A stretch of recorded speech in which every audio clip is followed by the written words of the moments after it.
മുട്ടുവേദന കാരണം ബുദ്ധിമുട്ടുന്ന ഒരുപാട് ആളുകളുണ്ട്. പ്രായമുള്ള പലരും മുട്ടുവേദന കാരണം തങ്ങൾക്ക് ഇഷ്ടപ്പെട്ട പല കാര്യങ്ങളും ചെയ്യാതെ മാറ്റിവെക്കാറുണ്ട്. ഉദാഹരണത്തിന് ഹജ്ജിന് പോകേണ്ട ആളുകൾ അല്ലെങ്കിൽ മലയ്ക്ക് പോകേണ്ട ആളുകളൊക്കെ മുട്ടുവേദന കാരണം തങ്ങൾക്ക് ഇത്രയും ദൂരം നടക്കാൻ പറ്റുമോ അല്ലെങ്കിൽ കയറ്റം കയറാൻ പറ്റുമോ എന്നുള്ള സംശയങ്ങൾ കാരണം ഇത് മാറ്റിവെക്കാറുണ്ട്.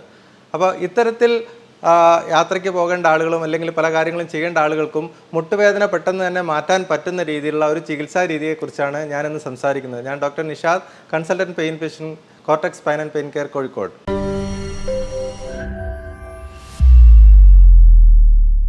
നമുക്കറിയാം, മുട്ടുവേദന ഏറ്റവും കോമൺ ആയിട്ട് മുട്ടുവേദന ഉണ്ടാക്കുന്നത് തേയ്മാനമാണ്. പ്രത്യേകിച്ചും 40 വയസ്സ് കഴിഞ്ഞ ആളുകൾ മുട്ടുവേദന ഉണ്ടാക്കുന്ന ഏറ്റവും പ്രധാനപ്പെട്ട കാരണം തേയ്മാനം കാരണമാണ്. മുട്ടിൻ്റെ എല്ലുകൾക്കിടയിലുള്ള തരുണാസ്ഥിക്ക് തേയ്മാനം സംഭവിക്കുന്നതിനനുസരിച്ച് അവിടെ നീർക്കെട്ട് വരികയും വേദന വരികയും ചിലപ്പോൾ തേയ്മാനം കൂടുന്നതിനനുസരിച്ച് എല്ലുകൾ തമ്മുകൾ അടുത്ത് ഉരയാൻ തുടങ്ങുകയും ചെയ്യും.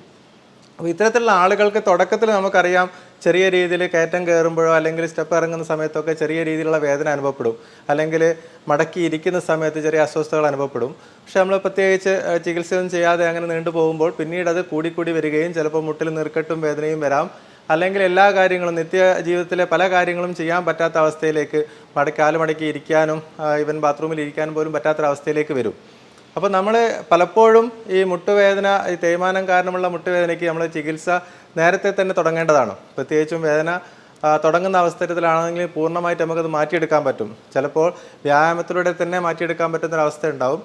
അതിൽ പറ്റില്ലെങ്കിൽ പിന്നീട് റീജനറേറ്റീവ് തെറാപ്പി പോലെയുള്ള പല ട്രീറ്റ്മെൻറ്റിലും നമുക്ക് പൂർണ്ണമായും തേയ്മാനം തുടക്കത്തിലാവുമ്പോൾ മാറ്റിയെടുക്കാൻ പറ്റും. പക്ഷേ ഇതൊന്നും അല്ലാതെ കുറച്ച് അഡ്വാൻസ്ഡ് ആയിട്ടുള്ള, കുറച്ച് മുന്നോട്ട് പോയി കഴിഞ്ഞിട്ടുള്ള ആൾക്കാർക്കുണ്ടാവും നല്ല ശക്തമായ വേദനയുള്ള ആളുകൾ. സാധാരണ നിരപ്പായ സ്ഥലത്തുകൂടെ നടക്കാൻ ബുദ്ധിമുട്ടുക, അല്ലെങ്കിൽ സ്റ്റെപ്പ് തീരെ കയറാൻ പറ്റാത്ത അവസ്ഥയിലൊക്കെ മുട്ടുവേദന കാരണം കഷ്ടപ്പെടുന്ന ആളുകൾ, അത്തരത്തിലുള്ള ആളുകൾക്ക് ഉപയോഗപ്രദമായ രീതിയിലുള്ള ഒരു ചികിത്സാ രീതിയെക്കുറിച്ചാണ് ഞാനിന്ന് സംസാരിക്കുന്നത്. പ്രത്യേകിച്ചും നമുക്ക് അറിയാവുന്ന പോലെ തുടക്കത്തിലാണെങ്കിൽ ഈ പറഞ്ഞ റീജനറേറ്റീവ് മെഡിസിൻ, PRP തെറാപ്പി, അതുപോലെയുള്ള ട്രീറ്റ്മെൻറ്റുകളും എക്സസൈസും കാര്യങ്ങളെല്ലാം ഒരുപാട് ഫലം ചെയ്യും. അവസാനത്തെ ഘട്ടത്തിൽ, അതായത് എല്ലുകൾ തമ്മിൽ മുട്ടിക്കഴിഞ്ഞാൽ നമ്മൾ പലപ്പോഴും സർജറിയാണ് സജസ്റ്റ് ചെയ്യാറ്. സർജറി അതിന് മുട്ടുമാറ്റിവെക്കൽ ശസ്ത്രക്രിയ വേണ്ടി വരും. അപ്പോൾ ഇതിനിടയിലുള്ള ഒരുപാട് ആളുകളുണ്ട്. കാരണം വെച്ചാൽ ആളുകൾക്ക് ഒരു സർജറി ചെയ്യാനുള്ള രീതി അല്ലെങ്കിൽ ഒരു ആരോഗ്യസ്ഥിതി ഇല്ല, അല്ലെങ്കിൽ മറ്റുള്ള അസുഖങ്ങൾ കാരണം അവർക്ക് സർജറി ചെയ്യാൻ പറ്റില്ല, സർജറിക്ക് ഫിറ്റല്ല, അല്ലെങ്കിൽ അവർക്ക് സാമ്പത്തികമായിട്ട് സർജറി ചെയ്യാൻ അവർക്ക് പറ്റില്ല. അത്തരത്തിലുള്ള ആളുകളുണ്ടാവും. ഇതുപോലെയുള്ള ആളുകൾക്ക്, അപ്പോൾ സർജറി ചെയ്യേണ്ട ആളുകളാണ് പക്ഷെ അവർക്ക് സർജറി ചെയ്യാൻ പറ്റുന്നില്ല, അല്ലെങ്കിൽ പ്രായാധിക്യമുള്ള ആളുകൾ, അതായത് 75 വയസ്സിനൊക്കെ മുകളിലുള്ള ആൾക്കാർ സർജറി ചെയ്യാനുള്ള ഒരു അവസ്ഥയിലല്ലാത്ത ആളുകൾ, അത്തരത്തിലുള്ള ആളുകൾക്കൊക്കെ വേദന സഹിച്ചുകൊണ്ട് ജീവിക്കുകയാണ് പലപ്പോഴും ചെയ്യാറുള്ളത്. കാരണം അവർക്ക് സാധാരണ രീതിയിലുള്ള ട്രീറ്റ്മെൻറ്റുകളൊന്നും ഫലം ചെയ്യില്ല. അപ്പോൾ വേദന സംഹാരികൾ കഴിച്ചുകൊണ്ട് പോകുക. വേദന സംഹാരികൾ കഴിക്കുക എന്ന് പറയുമ്പോൾ തുടർച്ചയായി വേദന സംഹാരികൾ കഴിക്കുമ്പോൾ അതിൻ്റേതായിട്ടുള്ള പാർശ്വഫലങ്ങളുണ്ടാവും. അപ്പോൾ നമുക്കത് ഈ പ്രായമുള്ള ആളുകൾ അത് അധികകാലം കൊടുക്കാൻ പറ്റില്ല. അപ്പോൾ ഇത്തരത്തിലുള്ള ആളുകൾക്ക് വേദന മാറ്റിയെടുക്കാനുള്ള ചികിത്സയെക്കുറിച്ചാണ് നമ്മൾ ചർച്ച ചെയ്യുന്നത്. അപ്പോൾ ഇതിൽ എങ്ങനെയാണെന്ന് വെച്ചാൽ, നമുക്ക് മുട്ടിൻ്റെ ഉള്ളിൽ തേയ്മാനം ഓൾറെഡി ഉണ്ട്. തേയ്മാനം നല്ല അഡ്വാൻസ്ഡ് സ്റ്റേജിലാണ്. പക്ഷേ തേയ്മാനം നമുക്ക് മാറ്റാൻ പറ്റുന്നൊരു സ്റ്റേജിലല്ല. പക്ഷേ വേദന മാറ്റിയെടുക്കാനുള്ള ട്രീറ്റ്മെൻറ്റ് എന്താണ് ഇതിൽ ചെയ്യാൻ പറ്റുക എന്നുള്ളതാണ് നോക്കുന്നത്. പ്രത്യേകിച്ച് ഞാൻ ഈ പറഞ്ഞ ചികിത്സാ രീതി ഏറ്റവും ഉപകാരപ്പെടുക, ഉദാഹരണത്തിന് ഹജ്ജിന് പോകേണ്ട ആൾക്കാർ, ഈ വർഷം ഹജ്ജിന് പോകേണ്ട ആൾക്കാരാകുമ്പോൾ അവർക്ക് പെട്ടെന്ന് തന്നെ വേദന മാറണം, അവർക്ക് ആ യാത്രയൊക്കെ സുഖമായിട്ട് ചെയ്ത് തിരിച്ചു വരാൻ പറ്റണം. അത്തരത്തിൽ നമുക്ക് കുറച്ച് കാലത്തേക്ക്, ഇപ്പോൾ ഈ ട്രീറ്റ്മെൻറ്റ് ചെയ്ത് കഴിഞ്ഞാൽ സാധാരണ രീതിയിൽ 6 മാസം മുതൽ ചിലപ്പോൾ 1 വർഷം വരെ 2 വർഷം വരെയൊക്കെ വേദന മാറിക്കിട്ടും. അത്തരത്തിലുള്ളൊരു ചികിത്സാ രീതിയാണ് നമ്മൾ പറയുന്നത്. ഇതിൽ സാധാരണ രീതിയിൽ മുട്ടിന് വേദന ഉണ്ടാക്കുന്നത് വളരെ നേരിയ നാഡികളാണ്, അതായത് ജെനിക്കുലാർ നെർവ്സ് എന്നറിയപ്പെടും. ജെനിക്കുലാർ നെർവ്സ് എന്ന് പറഞ്ഞാൽ ഒരു 6-7 നാഡികളുണ്ട്. അത് മുട്ടിൻ്റെ ഉള്ളിലേക്ക് വേദന അറിയുന്നത് ഈ നാഡികൾ വഴിയാണ്. അപ്പോൾ നമുക്ക് ഈ സെലക്റ്റീവായിട്ട് ഇതിൽ വേദന ഉണ്ടാക്കുന്ന പ്രധാനപ്പെട്ട നാഡികളെ നമ്മൾ സെലക്റ്റീവായിട്ട് അബ്ലേറ്റ് ചെയ്ത് കളയുന്ന രീതിയിലുള്ളൊരു ട്രീറ്റ്മെൻറ്റാണ് ജെനിക്കുലാർ നെർവ് RFA. ഈ ട്രീറ്റ്മെൻറ്റിനെ കുറിച്ചാണ് ഞാൻ ഇന്ന് സംസാരിക്കുന്നത്. ജെനിക്കുലാർ നെർവ് എന്ന് പറയുന്നത് നമ്മുടെ പ്രധാനപ്പെട്ട നാഡികളിൽ നിന്നും ഈ മുട്ടിൻ്റെ ഉള്ളിലേക്ക് മാത്രമായി വരുന്ന, സെലക്റ്റീവായിട്ട് വരുന്ന ചെറിയ ചെറിയ നാര് പോലെയുള്ള നാഡികളാണ്. ഇത് 7-8 എണ്ണം ജെനിക്കുലാർ നെർവ്സ് ഉണ്ട്. പക്ഷേ നമുക്ക് സെലക്റ്റീവായിട്ട് കൂടുതൽ വേദന ഉണ്ടാക്കുന്ന 3-4 നാഡികളെ മാത്രം അൾട്രാസൗണ്ടിൻ്റെയോ അല്ലെങ്കിൽ എക്സ്റേയുടെ സഹായത്തോടു കൂടി കണ്ടുപിടിച്ച് അവിടെ നമ്മൾ നേരിട്ടിട്ട് കൊടുക്കുന്ന ട്രീറ്റ്മെൻറ്റാണ് ഈ ജെനിക്കുലാർ നെർവ് RFA. ഇതിലെന്താ ചെയ്യുന്നത് വെച്ചാൽ, സാധാരണ ഇതിൽ അൾട്രാസൗണ്ട് ഗൈഡൻസിൽ നമുക്ക് ഈ നെർവ് പോകുന്ന വഴികൾ കണ്ടുപിടിക്കാൻ പറ്റും.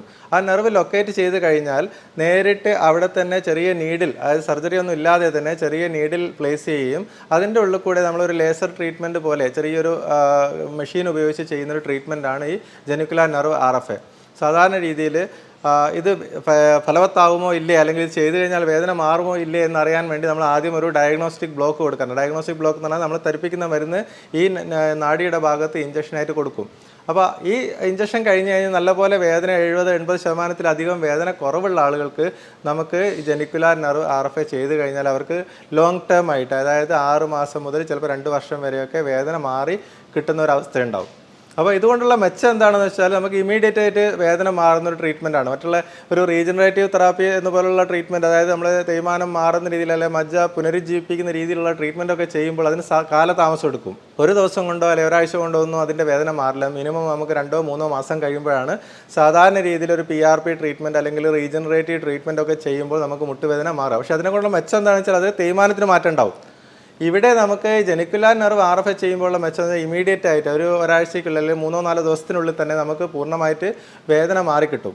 പൂർണ്ണമായിട്ടില്ലെങ്കിൽ ചിലപ്പോൾ 80% അല്ലെങ്കിൽ 90% വേദന മാറിക്കിട്ടും. അപ്പോൾ ആ കിട്ടുന്ന വേദന കുറേ കാലം നമുക്ക് ആ മാറ്റം നിലനിൽക്കുകയും ചെയ്യും. കുറച്ച് കാലത്തോളം വേദന ഇല്ലാതെ കിട്ടും. അപ്പോൾ സാധാരണ നമ്മൾ ഇഞ്ചക്ഷൻസൊക്കെ സ്റ്റീറോയിഡ് ഇഞ്ചക്ഷനൊക്കെ ചെയ്ത് കഴിഞ്ഞാൽ ചിലപ്പോൾ 2-3 ആഴ്ച അല്ലെങ്കിൽ ചിലപ്പോൾ 1 മാസം വരെ ചിലപ്പോൾ വേദന കുറയുണ്ടാവും. പക്ഷെ അതിനേക്കാൾ ഉപരി ഈ ഒരു ട്രീറ്റ്മെൻറ്റ് ജെനിക്കുലാർ നെർവ് RFA ചെയ്യുമ്പോൾ നമുക്ക് ലോങ് ടേം ആയിട്ട് കിട്ടും. ഒന്ന്.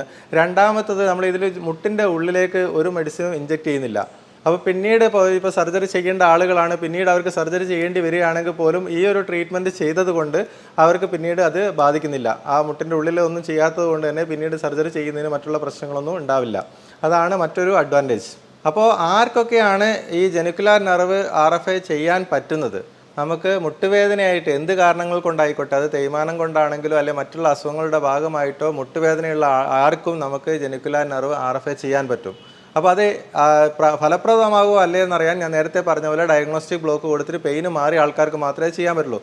അത് ചെയ്തിട്ട് ജെനിക്കുലാർ ഡയഗ്നോസ്റ്റിക് ബ്ലോക്ക് കൊടുക്കുമ്പോൾ പെയിന് മാറാത്ത ആളുകൾക്ക് നമ്മൾ ജെനിക്കുലാർ RFA ചെയ്തിട്ട് കാര്യമില്ല. രണ്ടാമത്തത്, ഏത് അസുഖമുള്ള ആൾക്കാർക്കാണെങ്കിൽ, അതിപ്പോൾ ഹാർട്ടിൻ്റെ പ്രശ്നമുള്ള ആൾക്കാരാണെങ്കിലും ഷുഗറുള്ള ആൾക്കാരാണെങ്കിൽ മറ്റുള്ള അസുഖങ്ങളൊക്കെ ഉള്ള ആൾക്കാർക്ക് നമ്മൾ സർജറി ഫിറ്റ് അല്ലാത്ത ആളുകളുണ്ടാവും പല അസുഖങ്ങൾ കാരണം. അത്തരത്തിലുള്ള ആളുകൾക്കും ജെനിക്കുലാർ RFA ചെയ്യാം. കാരണം ഇത് ചെറിയൊരു നീഡിൽ പ്രൊസീജിയറാണ്. ഇതിൽ നമ്മൾ വേറെ അനസ്തേഷ്യയോ മറ്റുള്ള കാര്യങ്ങളൊന്നും ആവശ്യമില്ലാത്തത് കൊണ്ട് നമുക്ക് എല്ലാവർക്കും ചെയ്യാം. പിന്നെ എന്തൊക്കെയാണ് പാർശ്വഫലങ്ങൾ എന്നായിരിക്കും എല്ലാവർക്കും ഒരു സംശയം ഉണ്ടാകും. എന്താണ് പാർശ്വഫലങ്ങൾ? നമ്മളിത് നെർവ് അബ്ലേറ്റ് ചെയ്ത് കഴിഞ്ഞാൽ നമുക്ക് കാലിന് വീക്ക്നെസ് വരുമോ, അല്ലെങ്കിൽ ഒന്നും അറിയാത്ത പോലെ തരിപ്പ് വരുമോ എന്നുള്ള സംശയങ്ങളുണ്ടാവും. നമ്മൾ ഇതിൽ അബ്ലേറ്റ് ചെയ്യുന്നത് ജെനിക്കുലാർ നെർവാണ്, അതായത് മുട്ടിൻ്റെ ഉള്ളിലേക്ക് വേദന ഉണ്ടാക്കുന്ന ഞരമ്പുകൾ മാത്രമാണ്. അത് കാലിൻ്റെ മറ്റുള്ള ഞരമ്പുകളെ ഒന്നും ബാധിക്കുന്നില്ല. രണ്ടാമത്തത്, ഈ ഇതിൽ 7-8 നെർവ് ഉള്ളതിൽ നമ്മൾ ആകെ 3-4 എണ്ണം മാത്രമേ റേഡിയോ ഫ്രീക്വൻസി അബ്ലേഷൻ ചെയ്യുള്ളൂ. അതുകൊണ്ട് തന്നെ മുട്ടിൻ്റെ ഉള്ളിലുള്ള സെൻസേഷനൊക്കെ നമുക്ക് പ്രിസർവ് ചെയ്യാൻ പറ്റും. നമ്മൾ കംപ്ലീറ്റ് മുട്ടറിയാത്ത അവസ്ഥയിലേക്ക് വരില്ല, പക്ഷേ വേദന നമുക്ക് കുറഞ്ഞു കിട്ടുകയും ചെയ്യും. അതാണ് അതുകൊണ്ടുള്ള അഡ്വാൻറ്റേജ്. അപ്പോൾ ഇത്തരത്തിൽ നമ്മൾ ജെനിക്കുലാർ RFA ചെയ്ത് കഴിഞ്ഞാൽ നമുക്ക് വേദന മാറി കിട്ടിക്കഴിഞ്ഞാൽ നമുക്ക് ആ ഒരു സമയത്ത് ചിലപ്പോൾ കുറച്ച് കാലം കിട്ടിക്കഴിഞ്ഞാൽ പിന്നീട് എക്സസൈസും കാര്യങ്ങളൊക്കെ ചെയ്യാം. പലപ്പോഴും പറയും നമ്മൾ വേദന ഉള്ളതുകൊണ്ട് എനിക്ക് എക്സസൈസ് ചെയ്യാൻ പറ്റുന്നില്ല, അല്ലെങ്കിൽ നടക്കാൻ പറ്റുന്നില്ല, എനിക്ക് വെയിറ്റ് കൂടി വരികയാണ്, ഇത്തരത്തിലുള്ള കാര്യങ്ങളൊക്കെ പറയും. അപ്പോൾ നമുക്ക് ഈ ഒരു വേദന കുറച്ച് കാലത്തേക്ക് മാറ്റി കഴിഞ്ഞ് കഴിഞ്ഞാൽ നമുക്ക് കൂടുതൽ എക്സസൈസും കാര്യങ്ങളൊക്കെ വ്യായാമമൊക്കെ ചെയ്യാനും അതുപോലെ വെയിറ്റ് കുറയ്ക്കാനും എല്ലാം സാധിച്ചു കഴിഞ്ഞാൽ മുന്നോട്ട് നമുക്ക് അതുകൊണ്ടുള്ള മെച്ചം കൂടുകയും ചെയ്യും. അതായത് ആ ഒരു മാറ്റം നമുക്ക് നിലനിൽക്കാൻ കൂടുതൽ സഹായിക്കും. അപ്പോൾ പ്രധാനമായിട്ട് നമ്മൾ ഇതിനേക്കാളെല്ലാം ഉപരി കുറച്ച് കാലത്തേക്ക് വേദന മാറ്റേണ്ട ആൾക്കാർക്ക്, നേരത്തെ പറഞ്ഞ പോലെ ഹജ്ജിന് പോകേണ്ട ആൾക്കാർക്ക്, അല്ലെങ്കിൽ എവിടെയെങ്കിലും യാത്ര പോകേണ്ട ആൾക്കാർക്ക്, അല്ലെങ്കിൽ കുറച്ച് കാലം സർജറി നീട്ടിവെക്കേണ്ട ആൾക്കാർക്ക്, അത്തരത്തിലുള്ള ആൾക്കാർക്കാണ് ഏറ്റവും കൂടുതൽ ഈ ജെനിക്കുലാർ RFA സഹായകമായിട്ട് വരുന്നത്. അപ്പോൾ അങ്ങനെ ആകുമ്പോൾ അവർക്ക് ആ ഒരു പീരീഡിലേക്ക് വേദന ഇല്ലാതെ എല്ലാ കാര്യങ്ങളും സുഖമായി ചെയ്ത് തിരിച്ചു വരാൻ പറ്റുന്ന ഒരവസ്ഥയിലേക്ക് വരും. അപ്പോൾ യാത്രയെ ബാധിക്കുന്നില്ല എന്നുള്ളതാണ് എൻ്റെ ഒരു ഗുണം. മുട്ടുവേദന മാറ്റിയെടുക്കാനും അതുപോലെ തന്നെ തേയ്മാനത്തിന് മാറ്റമുണ്ടാക്കുന്ന രീതിയിലുള്ള റീജനറേറ്റീവ് ട്രീറ്റ്മെൻറ്റിനെ കുറിച്ചും മറ്റുള്ള ചികിത്സാ രീതിയെക്കുറിച്ചും ഞാൻ മുമ്പ് മറ്റൊരു വീഡിയോയിൽ വിശദമായി പറഞ്ഞിട്ടുണ്ട്. നിങ്ങൾക്കത് കാണാവുന്നതാണ്. വേദനയുണ്ടാക്കുന്ന മറ്റൊരു അസുഖത്തിൻ്റെ വിശേഷങ്ങളുമായി ഞാൻ വീണ്ടും വരാം. നന്ദി.